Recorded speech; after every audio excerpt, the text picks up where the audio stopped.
En Afrique subsaharienne, les activités pastorales constituent la principale source de revenus de plus de 50 millions d'habitants. C'est aussi une source de conflits entre éleveurs et agriculteurs, d'où la création du projet régional d'appui au pastoralisme au Sahel, PRAPS. Le présent atelier de 2 jours, qui réunit aussi bien les coordonnateurs nationaux des pays membres que les partenaires techniques et financiers, va permettre de faire la synthèse des missions d'appui du dit projet ainsi que les progrès réalisés. Nous sommes à la 3e édition de ce comité technique régional.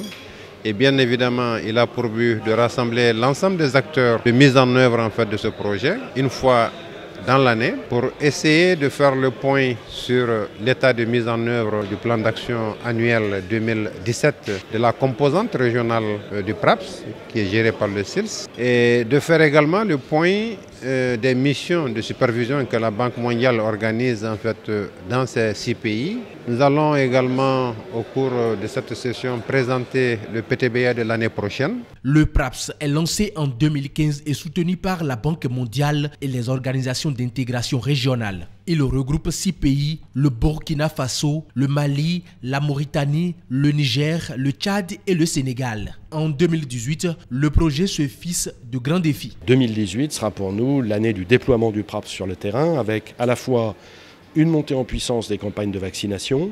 Nous avons vacciné l'an passé 30 millions d'animaux, il s'agira d'en vacciner environ 80 millions cette année. Et le développement des infrastructures pastorales sur le terrain, c'est-à-dire des points d'eau, des couloirs de transhumance, des zones de pâturage, des aires de repos, des marchés à bétail qui seront construits, nous l'espérons, en 2018. Le Bénin n'est pas un membre du PRAPS, mais le choix porté sur lui pour abriter ce 4e comité technique régional n'est pas un hasard. Le Bénin est un pays d'accueil des transhumants qui viennent du Sahel, notamment plus précisément du Burkina et du Niger. Les recommandations de cet atelier de Cotonou vont renforcer le PRAPS dans la résolution des crises pastorales au sein des pays membres.